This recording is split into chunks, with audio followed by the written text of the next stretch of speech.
You're listening to Give Yourself Some Leeway with me, your host, Eugene Lee. Over the last 5 years, through my burnout experience, podcasting, and coaching, I have learned a lot about burnout recovery as a high achiever. What to do, what not to do, and the common mistakes that many people, like myself, make along the way. This podcast is dedicated to help you break the burnout cycle. Optimize your life for peak performance when you need it most, and rediscovering how to truly enjoy living again. That's the key to your growth and success. Last week I mentioned my friend who was feeling like the whole world was against him, that he had all this misery, he was on this downward spiral, and he was saying, when is this all going to end? When will it all be over? And another point he mentioned was that he felt that I'm being such a nice guy. You know what? When is this all and when is all the energy going to reciprocate back to me? When am I going to start feeling the returns for all the time I spend being the nice guy? And then we started discussing Robert Glover's book, No More Mr. Nice Guy. And because I knew we had both read it, and I noticed there were details in it that he glossed over because he thought they didn't apply to him. So, for people who are not familiar with the book, it's No More Mr. Nice Guy by Dr. Robert Glover. And Dr. Robert Glover is a psychologist who works mostly with men who are experiencing this nice guy syndrome. And nice guy syndrome isn't about someone who's being genuinely nice and helping others. It's for people who think they need to perceive themselves as being the Mr. Nice Guy in order to be appreciated by others. So there are traits of this nice guy syndrome that for someone who wants to be the nice guy, they seek approval from others. And in an effort to do so, they have wavering opinions or they change who they are and how they behave. They're a bit of a tryhard, that they behave differently around different people because they want a certain group to approve of them rather than being fixed to their own values and their own opinions. They will keep on changing and ebbing and flowing depending on who they're around, and this makes them inconsistent. They also try to hide any flaws or mistakes that they have. They put up this facade to make themselves look infallible or no tarnish or any mistakes or flaws, so that people will like them for who they are, that they don't have any baggage, that they are perfect. And as a result of trying to hide all of their flaws and their mistakes, they put up a barrier that they don't want to let anyone get too close, for fear that they might see how they truly are for their flaws and mistakes, that they're afraid of being vulnerable around other people because they want them to like this nice guy facade that they've created. They don't want them to see who they truly are because they're afraid that if they show who they truly are behind the rose tinted glasses, behind this facade that they've created, that they won't like them for who they've portrayed themselves to be. That how long have they kept up this facade of being inauthentic to themselves, that they won't like what they see in themselves, or other people won't like it either. And they spend so much time and effort seeking approval from others that everything will fall away if they ever drop this facade. They also tend to people please. They put other people's needs before their own. And in doing so, they feel that in order for other people to like them or to love them, they need to put others first before taking care of themselves, that they don't want to be perceived as selfish, because selfish is a bad thing. They need to be the stoic, selfless person who's always helping others, always being of service, and never taking care of themselves. And as a result, if you're constantly putting all your energy into other people, what happens is the nice guy starts to resent others for not reciprocating that energy and emotion back to them. That they feel, well, I should be loved and you should be giving me all this attention, all the attention that I'm giving to you. I'm putting your needs first, so you should be putting my needs before your own. You should be reciprocating all this energy that I'm giving you. As a result, that's not going to get them the attention or the appreciation that they want, because everything becomes transactional. They feel that because I'm being a nice guy, you should give me love. You should give me attention, appreciation, and recognition. But things are not as straightforward and transactional as that. They become caretakers, per se. This is when someone takes care of another person in with an expectation that they will be taken care of also, or that they will get validation and appreciation in return. Whereas a caregiver offers a service or helps someone out of an act of love or an act of service. And in doing so, in helping others without expecting anything in return, that gives them the feeling of, okay, I'm okay with expending this much energy to another person because that's what I want to do. I'm not expecting anything in return. I just want to be of service. Nice guys also have a tendency to avoid confrontation and avoid conflict, because when they're seeking approval all the time, if you're seeking approval, you don't want to get in a tense situation. You don't want to bash heads with someone else. You want to avoid that conflict. And the same with hiding their mistakes and their flaws. They want to avoid confrontation about, did I make a mistake, or did I do something wrong?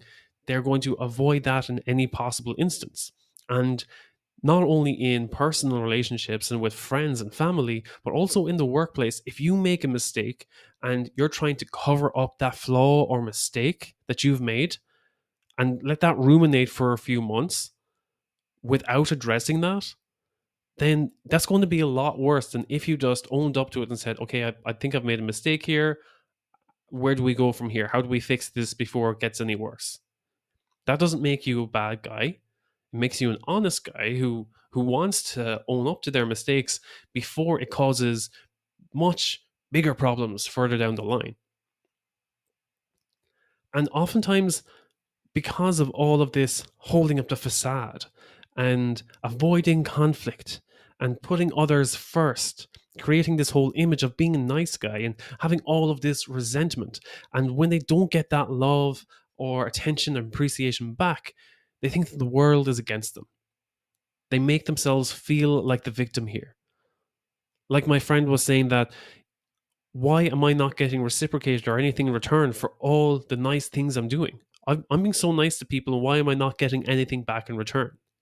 It was an expectation that everything had to come back to him either equally or exponentially, that he was going to get reciprocated 10 times or sevenfold in in return for that nice behavior and all the energy he was investing into other people. That expectation, or as I say, having a covert contract, that you're expecting someone without making it, vocalizing it, or communicating clearly. I'm going to be nice to you, but I expect you to be nice or even nicer in return, and not expressing that very clearly, just having that expectation and then holding resentment against the other person. So if someone is a nice guy, you can spot this very easily in these behaviors, because they're going to be very dishonest in their interactions.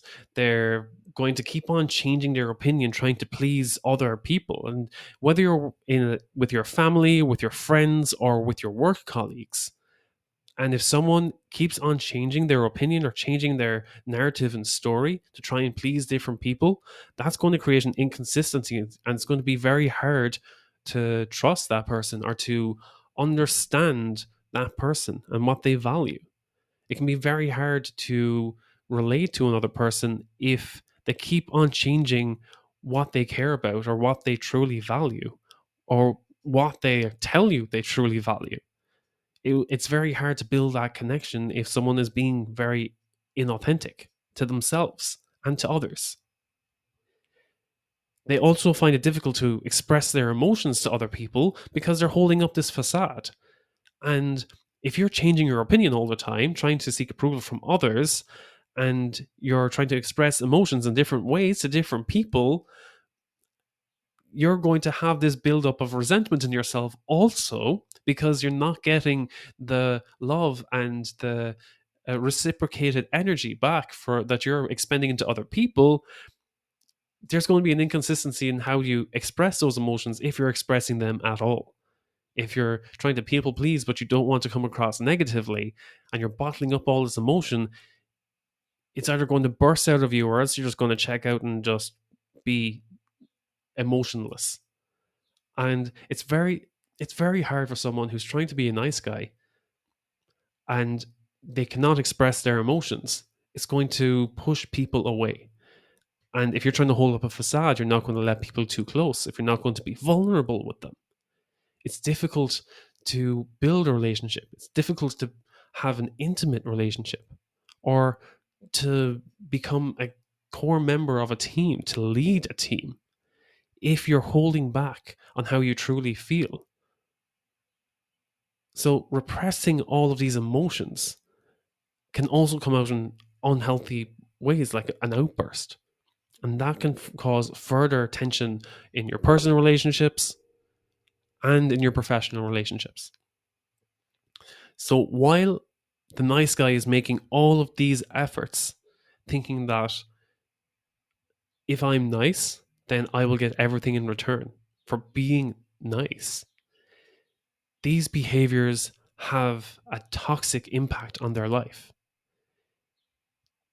They think in their narrative, these are the things that I need to do in order to be good, in order to be loved, in order to be successful.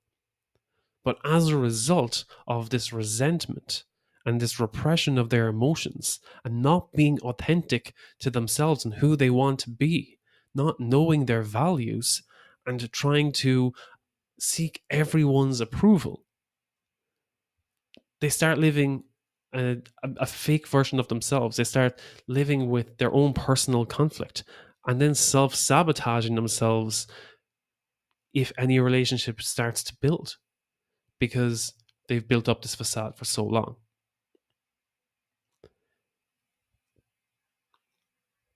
As a result of this, many nice guys experience burnout because they don't build these connections. They build inauthentic relationships, inauthentic versions of themselves to seek approval from others. They don't set any boundaries because they want to please everyone all the time without taking care of themselves. They can easily be taken advantage of by others because people will pretend to appreciate them, or they'll take advantage of the fact that they never say no to anything.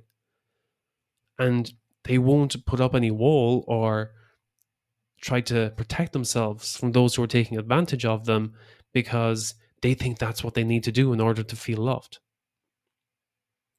It's very hard for someone to be in a leadership role if they're suffering from nice guy syndrome. So how do you overcome nice guy syndrome? If you feel that this is how you're behaving, or you have any of this narrative that you need to behave in a certain way, you need to behave as the nice guy and not express how you truly feel or what you truly value in order to get people to like you, you need to take a step back. You're only going to get overwhelmed if this is how you're feeling all the time, and that you need to take constant action to please other people in order to start feeling loved yourself. You need to take a step back and become aware. Let's take a step back, take a deep breath, and give yourself that leeway for self awareness, self compassion, and self care before you can start serving others. So take a step back, become self aware. Have any of these traits resonated with you? Do you feel that you need to behave a certain way in order for other people to like you? Are you afraid of sharing your flaws and your mistakes with other people because they may not agree with them? They may not like you anymore? What if you met someone and you shared your flaws and you shared mistakes that you do, and it helped build a healthy connection with them because they could resonate with those flaws and mistakes, that they may have experienced something similar, and now you're no longer this infallible being, you're human. Robert Glover describes it as Teflon, that if someone doesn't have any flaws or mistakes, that they're smooth like Teflon and nothing sticks to it. So they cannot build that relationship because nothing will stick. Whereas the pan with the rough edges, that's been through so much, just so many flaws and mistakes and past traumas, even, and overcoming that, it leaves a rough surface, but it allows for things to stick, allows for a connection to be made. So that's his frying pan analogy for how to build a connection. It's not about, oh, I'm going to expose myself to trauma because it will help build a relationship. No, your mistakes and your flaws, you need to embrace them and accept them. Yes, it helped make you who you are, but you've learned from those mistakes rather than clinging to the traumas and clinging to the mistakes as your identity and victimizing yourself. You learn from those mistakes, accept them, embrace them. It's made you who you are, and you've learned from those mistakes to be a better version of you. And it may help you build a healthier connection with someone else. Again, having that self compassion. Instead of victimizing yourself, you embrace who you are. Yes, you can please others. Yes, you can take care of yourself first. You don't need other people's approval in order to be who you are. You can set healthy boundaries, and people won't resent you for that. You respect their boundaries, and they will respect your boundaries, both in your personal and professional relationships. Working within the team, you set a boundary. This is as much as I can do. This is my workload. And I also respect this is your boundary and this is your workload. Let's set a realistic deadline as to how we can get this work done. And if we can't get it done by the deadline, okay, we're going to need to delegate to someone else. We're going to need to get more people on board here. Having logical and rational conversations.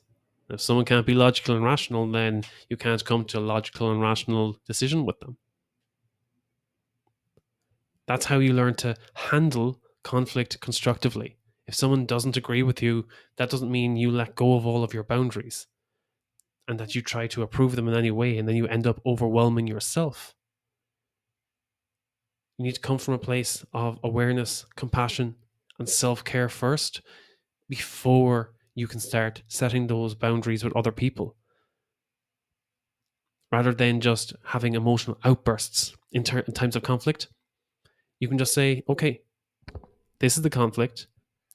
How do we overcome it?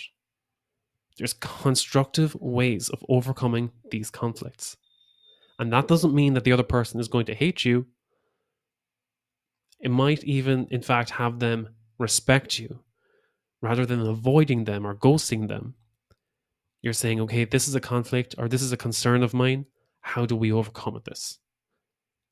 Because you take the initiative to overcome the struggle or overcome the conflict. You build respect from the other person. If you can take responsibility for your own happiness and well-being, you're not going to be constantly waiting for other people to approve of you or to love you. You need to embrace your self-compassion and your own self-happiness. If you can take care of yourself, put your needs first, and be happy with yourself and your own well-being, you'll be more welcoming to let other people in and share in that happiness.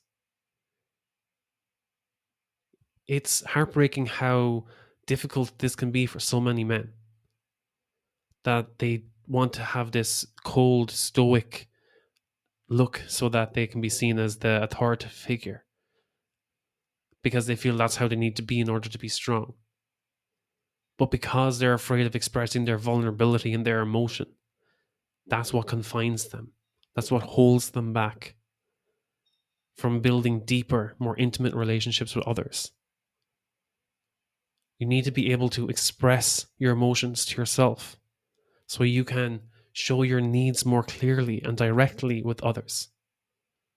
What they can help you with and what they cannot help you with. What you need to work on yourself and what they can help you with. Where can you get support? Cultivating authentic relationships with other people based on having a mutual respect for each other, Having this respect that I'm not expecting you to fill in all the holes or fill in all of my flaws. I can work on this myself, and the other things that I need support on, I may come to you for this. And if you can't help me with this, that's okay. I might need to go elsewhere for that help, but I want to share with you where my vulnerabilities are.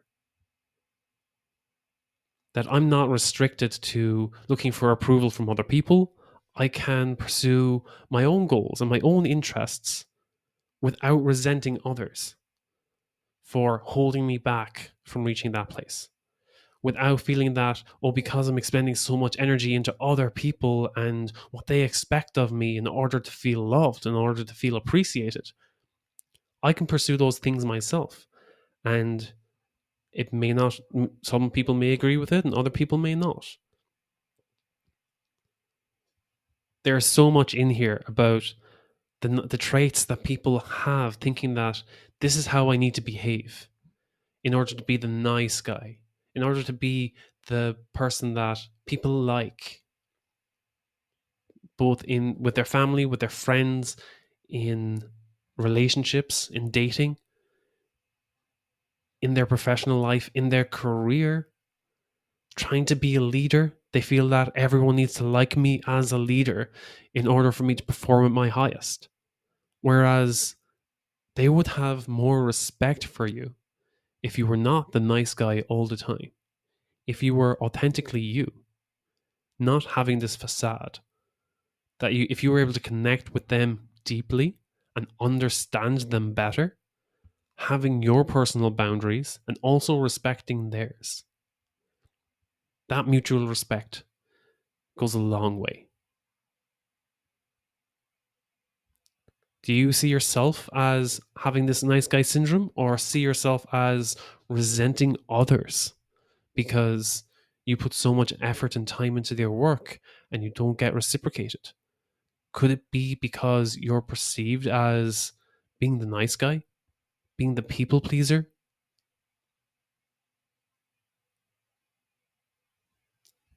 I want you to think about this for a minute. I know this episode is going on a bit longer for my solo episodes, but I really do want you to sit down and think, is this what's holding me back? Am I perceived as the nice guy in the office? Am I perceived as the nice guy in my relationship? Am I perceived as a nice guy in my circle of friends? Am I being authentic to myself? Is this inauthenticity holding me back from who I truly want to become?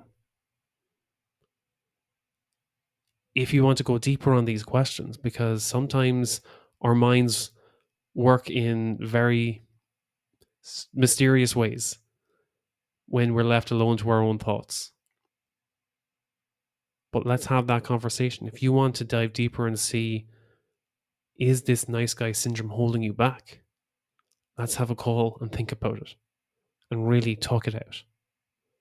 And what steps can you take in order to overcome nice guy syndrome and start living authentically and true to yourself? Let's have that call. If you're feeling overwhelmed, exhausted, stuck in a rut, or running in circles all the time, trust me, I've been there too. The pursuit for peak performance, especially as a high achiever, is not about pushing harder all the time. It's about learning to work smarter, find balance, and reignite that spark that got you started in the first place. That's why I developed the Burnout Recovery Blueprint. Join me for 12 weeks to overcome your burnout. Let's break the burnout cycle and restore your vitality. Develop sustainable habits proven for peak performance when you need it most. Rediscover the meaning and purpose in the work that you do. And boost your productivity and impact without sacrificing your health. If you're ready to invest in your personal growth and success, let's break the burnout cycle together. Let's work together. Let's have that call. The link is in the show notes. Until next week, take care.